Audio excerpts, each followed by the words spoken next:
Hello guys, this is YouTube channel Path and Lighter. This video is regarding Employees Provident Fund and Miscellaneous Provisions Act 1952 for Apfc exam conducted by UPSC. And this is presented by me, Deepak Jaiswal. Now about me, I am Inspector Customs Central Excise and Service Tax since 2006, rank 161 in Assistant Provident Fund Commissioner exam 2012 conducted by UPSC. Thereafter joined as an Assistant Provident Fund Commissioner Ahmedabad in 2014, from which I later resigned. Now coming to Epf and Mp Act 1952. After selection, the act which we will have to deal with is Epf and Mp Act. So focusing on this chapter is very important for this exam. Now coming to Act, Employees Provident Fund.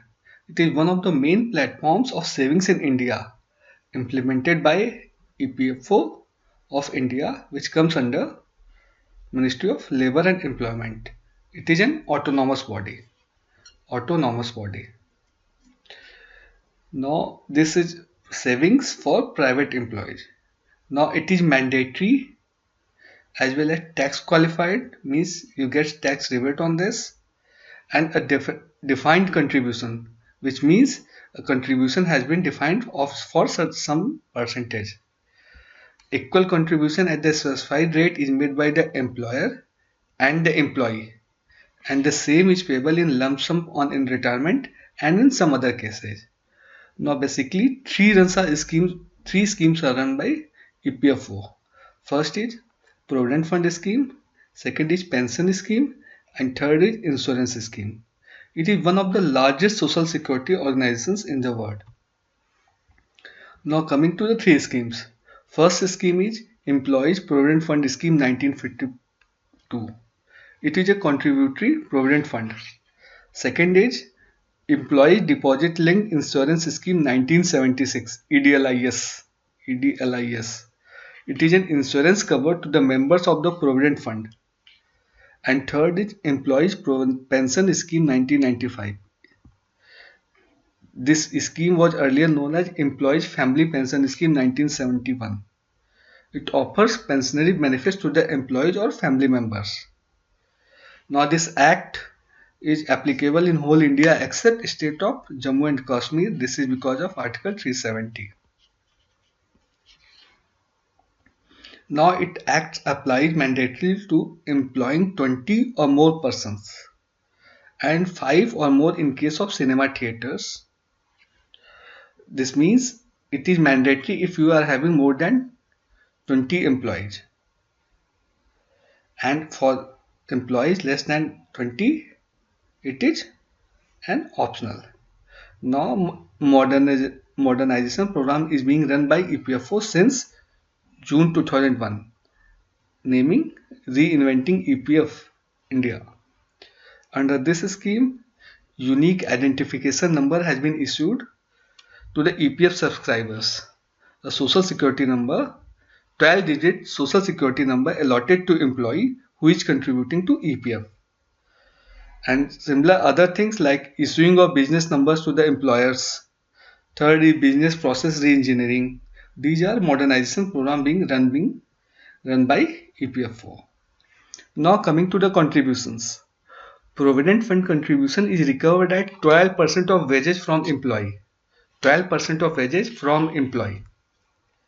And 12.5% of the wages from employer. Okay. Now from of this 12% of employer, 3.6% goes to Provident Fund, and the balance 8.33% goes to Pension Fund. And for insurance, the rate of contribution is 0.5% of the wages, which means in Provident Fund 12% of employee plus 3.67% of employer. In Pension Fund 8.33, and in insurance 0.5%. Now wages. What contributes wages? Wages is basic wages plus dearness allowance plus retaining allowance. Now coming to this is a table. First of all, Employee Provident Fund Scheme 1952, 12% employee plus 3.61% employer. In EDLIS 1976, 0.5% by employer only. In EPS 1995, 8.33% by employer plus 1.16% by central government.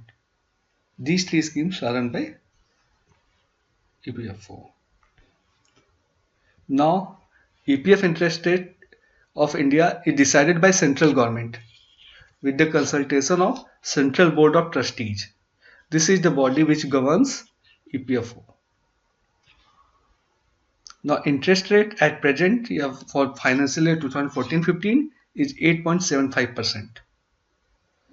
And there is one major amendment in the EPFO Act in 2014. The ceiling wage, which was earlier 6,500, was increased to 15,000 Indian rupee. Now, two questions were asked in 2012 paper. The first question is two direct questions. The first question is, which of the following is not covered by the EPF and Miscellaneous Provisions Act 1952? So as we have already seen, pension is covered, Provident Fund is covered, EDLIS, deposit linked insurance, is covered. So the answer will be injury compensation. Now second question which was asked is, which of the following legislations is comprehensive social security legislation? As we know, maternity benefit act is for maternal only, ESIC is for health, Employees Compensation Act is only for compensation, but EPF and MP Act, this is for your pension, your provident fund and your insurance. So we can say this is a comprehensive social security legislation. So answer will be D. So this is all it. Subscribe to this channel for free education, promote it among friends, and for any queries or suggestions mail us at pathenlight@gmail.com. Thank you.